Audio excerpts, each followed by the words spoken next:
When President Trump moved to restore funding for SNAP, it reignited hope for millions suddenly cut off from their food assistance during the government shutdown. Over 42 million Americans rely on these benefits, yet the political deadlock in Congress has frozen payments, leaving families uncertain about how they'll afford groceries. Courts remain divided on whether the administration can legally unlock existing funds, while states like Texas and Minnesota have already confirmed they cannot issue benefits without federal authorization. Backhand index pointing right. If this information helped you, don't stop here. Hit that subscribe button and turn on notifications so you're always one step ahead. We break down important updates like this clearly so you're never caught off guard. Join our community, stay informed, and take control of your financial future, starting today. Flexed Biceps Calendar. The impact reaches far beyond politics. It's hitting kitchen tables across the country. Pregnant women, veterans, and seniors now face empty shelves, relying on food banks and community programs to fill the gap. For many, this is not about policy. It's about survival until Washington acts.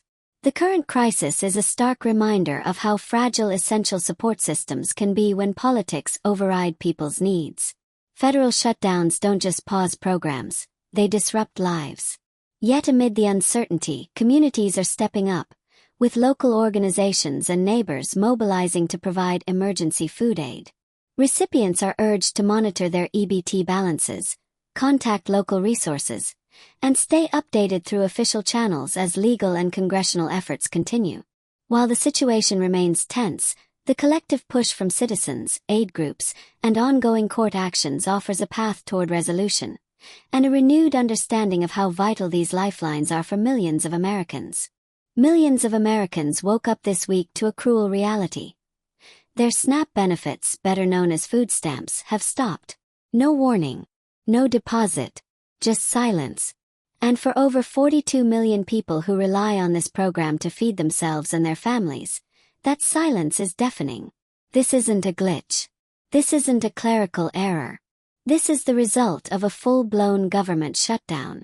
And with Congress deadlocked in bitter political stalemate, federal funding for programs like SNAP has been frozen. No congressional approval means no money moves. And no money means millions are now staring at empty cupboards and EBT cards with a zero balance. In Texas, Minnesota, and other states across the country, the message is the same. We can't send out benefits without federal funding. That means families, seniors, pregnant women, children, and veterans are going without. Some of the most vulnerable people in the country are suddenly left stranded in the middle of a political game that they never signed up to play.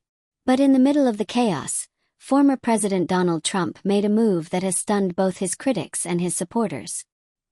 He's now pushing to get existing funds released, not by waiting on Congress, but by using legal channels. Just like he did during past shutdowns when military paychecks were in jeopardy, he's now calling on the courts to authorize emergency disbursement of SNAP benefits. This isn't a done deal. It's a legal fight. 2 different federal courts have already issued conflicting rulings. One said it was within presidential power to release the funds. Another said absolutely not without congressional approval. And while the lawyers argue and politicians posture, real families are caught in the crossfire. Let's be clear. This is not just politics. This is people's lives. This is food. This is survival. The consequences are already here. Community food banks are overwhelmed. Emergency assistance programs are stretched thin. Churches, schools, local organizations, they're all scrambling to help cover the gap. But they can't replace a nationwide program like SNAP. They weren't built for this. And let's talk about the scale of this. We're not talking about a few thousand people. Over 42 million Americans rely on SNAP. That includes single parents trying to feed growing children. It includes elderly folks living alone with limited mobility. It includes veterans, many of whom have already been through unthinkable hardship. And it includes pregnant women and new mothers who depend on WIC for essential nutrition for themselves and their infants. Those programs, SNAP, WIC, they're all tied to federal funding. And right now, that funding has been slammed shut. The result? Desperation. Confusion. People waiting in line at the grocery store only to find their EBT cards declined. Others logging in to check their balance, only to see nothing. Parents skipping meals so their kids can eat. Elderly couples rationing food because they don't know when help is coming back. And the most brutal part: no one knows when this ends. Congress is in gridlock. The shutdown has no clear resolution. And while legal efforts to unlock emergency funds are ongoing, the outcome is anything but certain. So what can you do if you're affected? First, check your EBT card every day. Just because your payment hasn't arrived doesn't mean it won't. If the court challenge succeeds or if Congress acts, funds may be released quickly. But you have to stay on top of it. Second, contact your local aid organizations immediately. Food banks, churches, schools, community centers, mutual aid groups, they're all doing their best to help. Some may be able to give out emergency boxes. Others may help direct you to temporary assistance programs. Third, stay in touch with your state's Human Services office. They'll have the most up-to-date information on what your state can or can't do, and how long delays might last. If you've moved recently or changed your address, make sure your contact info is current. Any disruption in communication can delay updates or benefits when they finally resume. Fourth, don't wait. If you're running low on food or formula or diapers, act now. The worst thing you can do is wait around thinking this will blow over in a day or two. No one can guarantee that. This situation has laid bare how fragile our safety nets really are. Programs like SNAP and WIC exist to catch people before they fall. But when the funding is yanked out from underneath them, it's everyday Americans who suffer, not the politicians holding the purse strings. And while this shutdown plays out, it's also affecting other areas. Healthcare subsidies, rental assistance, child nutrition programs. It's all connected. It all depends on a functioning government. And when that government stalls, it's not just politics. It's a crisis. Right now, Trump's legal strategy is the only active push to get funds moving again. If the courts side with him, it could mean immediate relief for millions. If they don't, or if the legal battle drags on, it's back to Congress. And with both sides digging in, that road looks long. Still, there is movement. There are efforts. There is hope. In neighborhoods across the country, people are stepping up. Community organizations are expanding hours. Schools are opening pantries. Veterans groups are pooling resources. And even in the middle of this storm, Americans are proving what they always do when things get tough. They help each other. It's not a solution, but it's something. And right now, that something matters. So if you're someone who isn't directly affected but you know someone who is, reach out. Share resources. Offer help. Make a phone call. Drop off a meal. In times like this, small acts can mean everything. This shutdown is the longest in U.S. history. The damage is real. The urgency is growing. But it will end. Has to. And when it does, benefits will return. Stability will return. But until that happens, we need to stay sharp, stay informed, and stay connected. If you haven't already, check your card. Reach out to your local food bank. Get in touch with your community organizations. Talk to your state's benefits office. Do not wait. Do not assume help is coming tomorrow. Prepare now. And if you found this update helpful, go ahead and hit the like button. Share this video with your friends, your family, anyone who needs the information. Drop a comment below if you have questions or if you've been affected. We want to hear your story. And if you want to stay up to date on the situation as it develops, subscribe to this channel. We'll keep following every court update, every policy shift, and every move from Congress. Because this isn't over. And until those benefits are restored, we're going to keep talking about it. Stay informed. Stay prepared. Stay strong. The truth is, this crisis didn't have to happen. It wasn't a natural disaster. It wasn't some unavoidable emergency. It was the result of dysfunction, plain and simple. Elected officials failed to do their jobs. They let the clock run out on funding, knowing full well what was at stake. And the people paying the price aren't the ones in suits debating on the floor of Congress. It's the parents walking into grocery stores with EBT cards that no longer work. It's the single mom choosing between diapers and dinner. It's the elderly veteran living on fixed income who now has to skip meals because the safety net he relies on has been yanked out from underneath him. And through it all, there's a profound silence from the institutions that should be stepping up. Where is the urgency? Where is the outrage from leadership? Instead, it's courtrooms and press conferences, delays and finger-pointing. Meanwhile, children are going to school hungry. Pregnant women are left without access to proper nutrition. And families are being forced to stretch their last few dollars on food that won't last through the week. That's where Trump's move shocked everyone. Because like him or not, support him or hate him, his administration made the decision to pursue legal authorization to release the existing funds. It's a workaround, an aggressive one, and it's raised eyebrows across the political spectrum. But for the millions of Americans staring down an empty fridge, it's at least something. It's an effort to do what Congress has so far refused to act. But this legal fight is messy. On one hand, you have Trump's team saying the administration has the right to tap into certain reserves to keep critical social services alive. On the other hand, judges in other districts are pushing back, arguing that only Congress can authorize that kind of spending. The rulings are split. The result? Uncertainty. And every day the courts delay, the real-world consequences grow. Let's talk about what this means in plain terms. A mom in Minnesota just found out her SNAP benefits were cut off. Her toddler, who relies on WIC for formula and food, is now part of the collateral damage in a budget battle she has no control over. A retired factory worker in rural Georgia is skipping meals so his wife with diabetes can eat. A family of 5 in Houston is down to their last bag of rice, checking their EBT card every morning hoping the balance has changed. But it hasn't. They're not looking for handouts. They're looking for the benefits they were promised. The same benefits they depend on every month just to survive. The SNAP program isn't extra. It isn't a luxury. It's essential. Without it, millions of Americans fall into immediate crisis. The consequences of this shutdown are so much deeper than people realize. This isn't just about missed payments. This is about health. When WIC is paused, maternal and infant nutrition suffers. When SNAP stops, people skip meals. That leads to stress, medical issues, and long-term damage. Children can't focus in school. Seniors get sick. Veterans with PTSD lose access to consistent nutrition that helps keep their mental health stable. It's all connected. And let's be honest, if this were happening to any other group, there'd be outrage.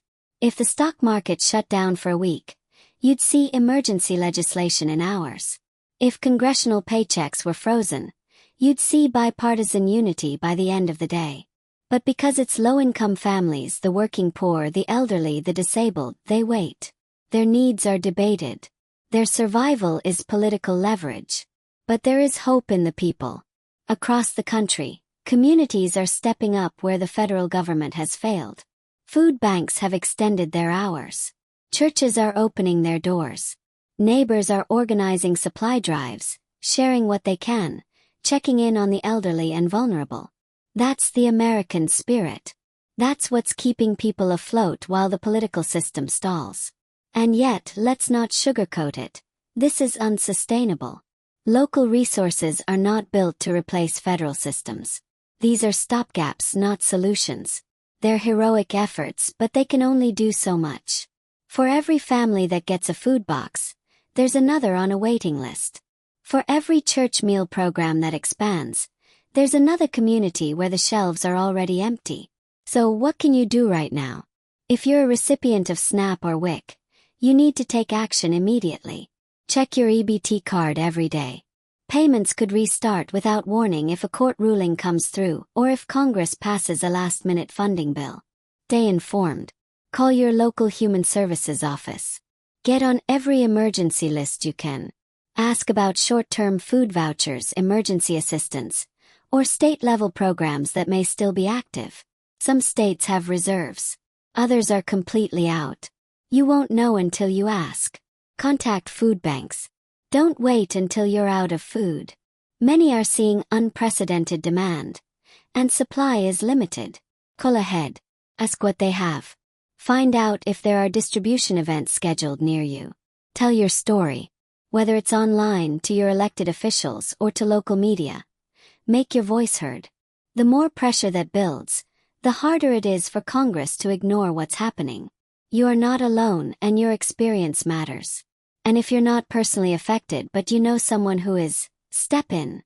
Share this information. Offer a ride to a food bank. Help them navigate the websites.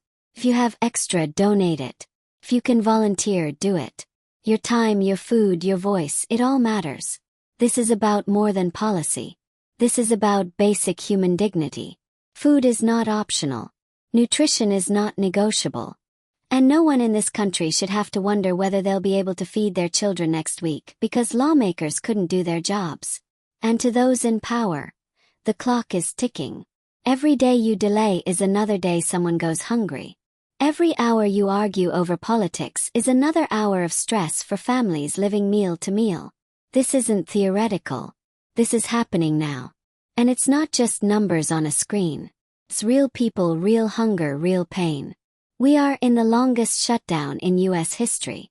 And while political leaders squabble over budgets and blame, the people are suffering. Trump's legal push may bring temporary relief, but it's not a guarantee. The courts could rule either way. And even if they side with him, how quickly that money moves is still unclear. What's needed is not just a legal band-aid. What's needed is a functioning government.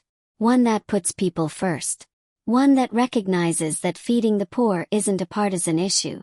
It's a moral obligation. Right now, there are two Americas. There's the America in Washington, where politicians argue over amendments and attach ideological riders to funding bills like they're playing a game.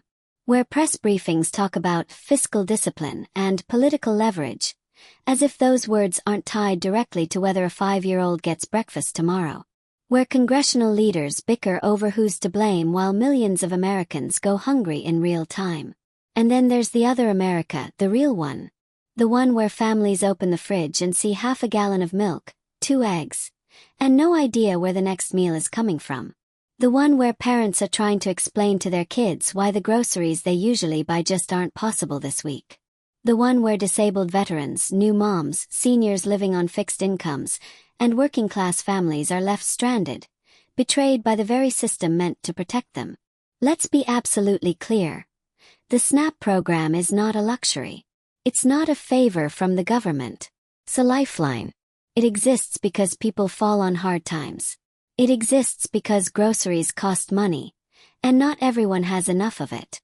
And now that lifeline has been cut off, not because people did anything wrong, not because the country ran out of food, but because politicians couldn't or wouldn't come to an agreement. It's shameful. It's inexcusable. And the damage is growing by the day. If you are someone who depends on SNAP or WIC, you're already feeling it. You've already checked your balance and seen zero. You've already walked into stores with your EBT card and walked out with nothing. Maybe you've tried to call your local benefits office, only to be met with, "We're sorry, due to the federal shutdown, we cannot process your request at this time." Maybe you've stood in line at a food bank, hoping to get something, anything, to tide you over until benefits resume. And if you haven't been directly affected yet, the ripple effect is still coming. Retailers are losing business.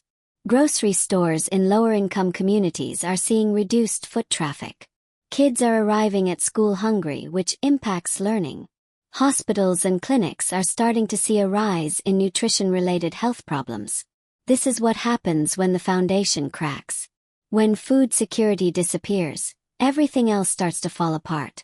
It's especially devastating for WIC recipients. We're talking about babies, pregnant women, new mothers, infants who rely on specific formula to stay healthy. The suspension of WIC benefits doesn't just mean hunger. It means risk to health, to growth, to development. You can't put a price on that. And yet that's exactly what's happened. Let's not forget that this situation didn't come out of nowhere. The warning signs were there. Advocates have been screaming about the dangers of shutdowns for years. But it always falls on deaf ears until it hits. And now that it has, those same voices are scrambling to contain the fallout. But they shouldn't have had to in the first place. The legal path Trump has taken to try to release existing funds. It's bold. It's aggressive. And for many families, it's their only hope. The courts may side with him. They may not. But at least someone is trying to push the system to act.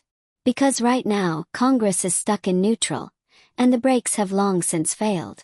Whether or not you support Trump politically, this move isn't about politics, it's about people. It's about putting pressure on the legal system to recognize that hunger can't wait. That a court filing is not equivalent to a meal. That delays in funding mean delays in eating. And for the 42 million Americans affected by this shutdown, every delay is a crisis. Some states are completely out of funds. They've made it official. They can't issue benefits. They can't process applications. They can't help. So the burden falls on local communities, on churches, shelters, food pantries, school kitchens. People who are already stretched thin are now the only safety net left. And they're trying. They really are. But they were never meant to replace a federally funded national food assistance program. It's like using a garden hose to fight a wildfire. And meanwhile, the clock keeps ticking. Congress shows no signs of budging. Some lawmakers are using the shutdown to score political points. Others are issuing vague statements about how both sides need to compromise. But compromise doesn't fill an empty stomach. Debate doesn't feed a child.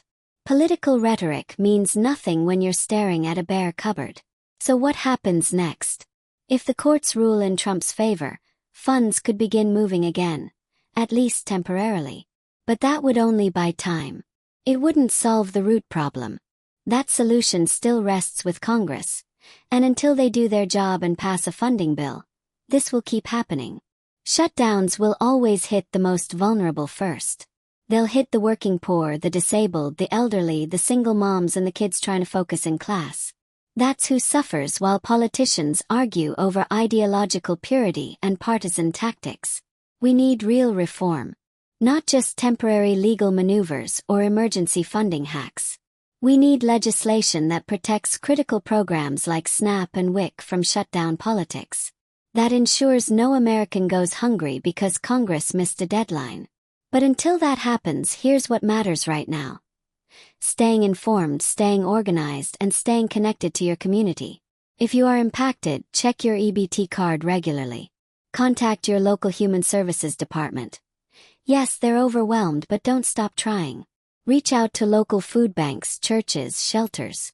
They may have resources, emergency food boxes, or connections to other programs that can help. If you know someone who's affected, don't assume they're okay. Reach out. Ask if they've been able to eat. For what you can. Sometimes even sharing a meal, a ride to a food pantry, or a bag of groceries can make all the difference. And if you're angry, good. You should be. Use that anger to demand better.